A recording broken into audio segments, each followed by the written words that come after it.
Operation সিঁদুরের সাফল্যের প্রচার, উলুবেড়িয়ায় জাতীয় পতাকা নিয়ে বাইক র্যালিতে সুকান্ত মজুমদার, সেই ছবি এই মুহূর্তে আপনাদের সামনে।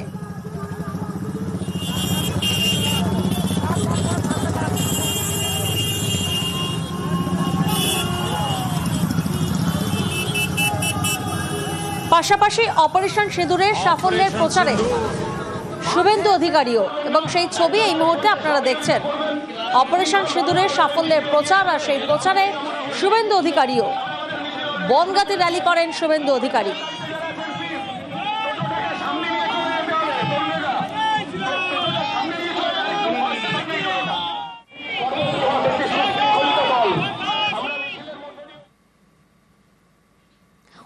জুন কালীগঞ্জ বিধানসভার উপনির্বাচন, রবিবার জমজমাট প্রচার, এলাকায় প্রচারে তৃণমূল বিজেপি প্রার্থীরা।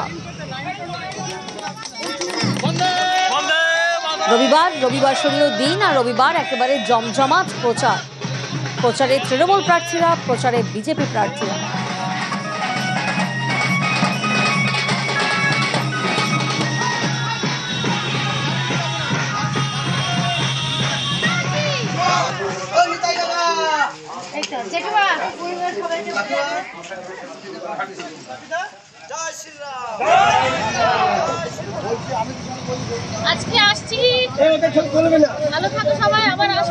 গত ডিসেম্বরে ঝুপড়িতে আগুন, ক্ষতিগ্রস্ত হয় দুর্গাপুর সেতু। এই ঘটনা থেকে শিক্ষা এবার। কলকাতার 6টি সেতুর নিচ থেকে জবরদখলকারীদের সরানোর সিদ্ধান্ত নিয়েছে কেএমডিএ। সেতুর নিচের জায়গা ঘেরা হবে রেলিং দিয়ে, আর এর জন্য টেন্ডার ডাকা হয়েছে।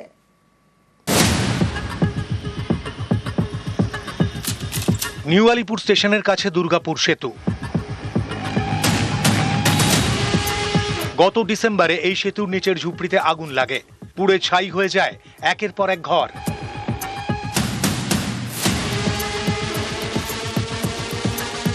ক্ষতিগ্রস্ত হয় সেতু। এরপরেও অনেকের টনক নড়েনি। এই দেখুন, এটা উল্টোডাঙ্গা আর খান্নার মাঝে অরবিন্দ সেতু। এই সেতুর নিচে আগুন জ্বালিয়ে রান্না হচ্ছে, চলছে হোটেল।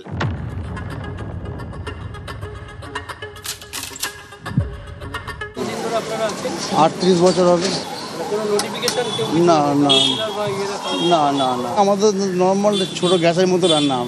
আমাদের সেরকম তো বড় উনুন না, আমার সেটা তো ক্ষতি হবে। অরবিন্দ সেতুর আরেক দিকে অনেকের ঘর, চায়ের দোকান।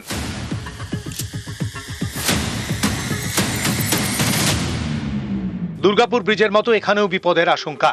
এবার তাই কড়া কেএমডিএ। উড়ালপুলের নিচ থেকে জবরদখলকারীদের হঠাতে তারা তৎপর হয়েছে। এর জন্য টেন্ডারও ডাকা হয়েছে।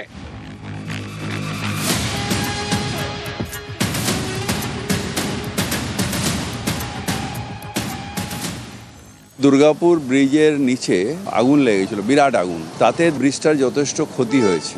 অনেক টাকা গভর্নমেন্টের খরচা করে আমরা রিপেয়ার করছি। সেই জন্য একটা সিদ্ধান্ত নিয়েছি, ফ্লাইওভারের তলায় কোনো মানুষ যাতে না থাকে, সেখানে যাতে কোনো আগুন না জ্বালানো হয়। ফ্লাইওভারের লাইফটা কমে যাচ্ছে। ফ্লাইওভারের দুপাশেই আমরা রেলিং দিয়ে বন্ধ করে দেবো, যাতে ফ্লাইওভারের তলায় কোনো মানুষ আগুন টাগুন না জ্বালাতে পারেন, যাতে ফ্লাইওভারটার ক্ষতি না হয়। উড়ালপুলের নিচে যে সমস্ত দোকান বা যারা রয়েছেন তাদের সরিয়ে দেওয়া হবে, গার্ডরেল দিয়ে ঘিরে দেওয়া হবে উড়ালপুলের নিচের অংশ। তৎপর কেএমডিএ। ক্যামেরায় রাজীবের সঙ্গে বিশ্বজিৎ, নিউজ 18 বাংলা। আর এই যে ছবি আপনারা দেখছেন, জাতীয় সড়কের ছবি, 10 নম্বর জাতীয় সড়ক, মাঝে মধ্যেই এভাবে ধস নামে। এর জেরে কি হয়? বন্ধ হয়ে যায় বাংলা সিকিম লাইফলাইন। কিন্তু কেন এমন হচ্ছে, কি বলছেন বিশেষজ্ঞরা, দেখুন নিউজ 18 বাংলার স্পেশাল রিপোর্ট। পাহাড়ের পথ ধরে শিলিগুড়ি থেকে সোজা গ্যাংটক, এটাই 10 নম্বর জাতীয় সড়ক, বাংলা সিকিম লাইফলাইন। মাঝে মধ্যেই এই রাস্তায় ধস নামে, বন্ধ হয়ে যায় যাতায়াত। ভারী বৃষ্টিতে 10 নম্বর জাতীয় সড়কে ধস, এটা চেনা ছবি। অনেক জায়গায় তিস্তার পাড় দিয়ে গিয়েছে এই জাতীয় সড়ক। তিস্তার তোড়েও এই রাস্তার ক্ষতি হয়েছে। বারবার কেন বাংলা সিকিম লাইফলাইনে ধস?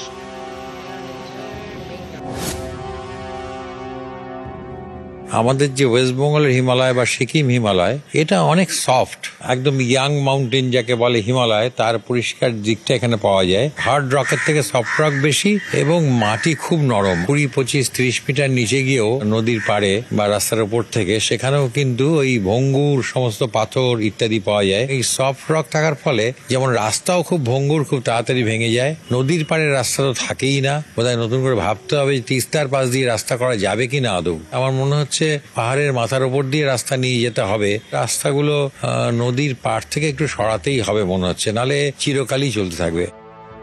10 নম্বর জাতীয় সড়কে ধস নামলে স্থানীয়দের পাশাপাশি বিপাকে পড়েন পর্যটকরা। সরকারি তথ্য বলছে 2024 সালে 5 মাসে 13 বার বন্ধ করা হয়েছে বাংলা সিকিম লাইফলাইন। সম্প্রতি সিকিমে অতিবৃষ্টির জেরেও অনেক জায়গায় ধস নামে। সাময়িকভাবে বন্ধ করা হয় 10 নম্বর জাতীয় সড়ক। শিলিগুড়ি থেকে সিকিমের মধ্যে 174 কিলোমিটার পাহাড়ি রাস্তা। এর মধ্যে কালীঝোড়া থেকে মেল্লি পর্যন্ত 26 কিলোমিটার রাস্তা বেহাল। এই এলাকায় মাঝে মধ্যেই ধস নামে, তখন তড়িঘড়ি রাস্তা সরিয়ে পরিস্থিতি সামাল দেওয়া হয়। এসবই অস্থায়ী সমাধান, কিন্তু বারবার কেন এমন হচ্ছে? প্রযুক্তিবিদদের মতে পরিবেশের কথা না ভেবেই পাহাড়ের উপর ব্যাপক নগরায়ন হচ্ছে। তৈরি হচ্ছে হোটেল, রেস্তোরাঁ। এছাড়া পাহাড়ে নানা পরিকাঠামো তৈরি হচ্ছে। কোথাও রেল লাইন তো কোথাও আবার পাহাড়ি নদীতে জলবিদ্যুৎ প্রকল্প। 10 নম্বর জাতীয় সড়কের পাশে তিস্তার উপরে একাধিক জলবিদ্যুৎ প্রকল্পের কাজ চলছে। এর জেরে পাহাড়ের বাস্তুতন্ত্রের ক্ষতি হচ্ছে, ভারসাম্য নষ্ট হচ্ছে। বিশেষজ্ঞদের দাবি এসবের কারণেই 10 নম্বর জাতীয় সড়কে বারবার ধস। প্রযুক্তিবিদরা অবশ্য বলছেন বিভিন্ন প্রকল্পগুলি গড়ার ক্ষেত্রে যতটা তাগিদ লক্ষ্য করতে পারা যায়, পরিবেশ রক্ষার ক্ষেত্রে সেই তাগিদটার মস্ত বড় একটা অভাব রয়েছে।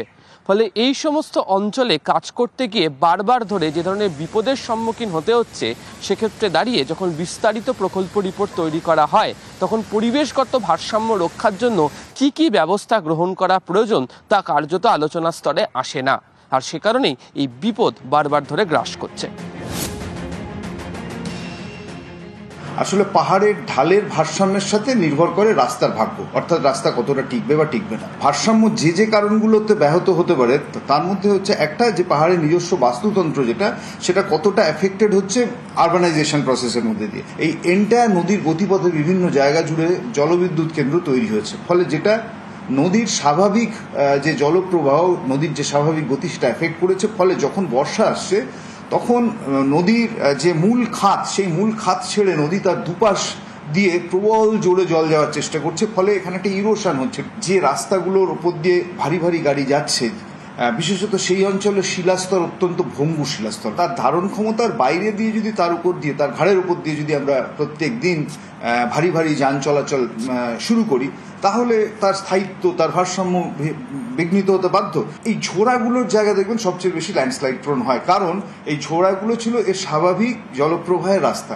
সেগুলো যখন কোথাও না কোথাও এফেক্টেড হতে থাকে, সাবসারফেস ওয়াটার, ফলে তার যে জলের চাপ, পোর ওয়াটার প্রেশার বাড়লে তখন তার স্থায়িত্ব, ভারসাম্য প্রত্যেকটাই হচ্ছে যে এফেক্টেড হয়।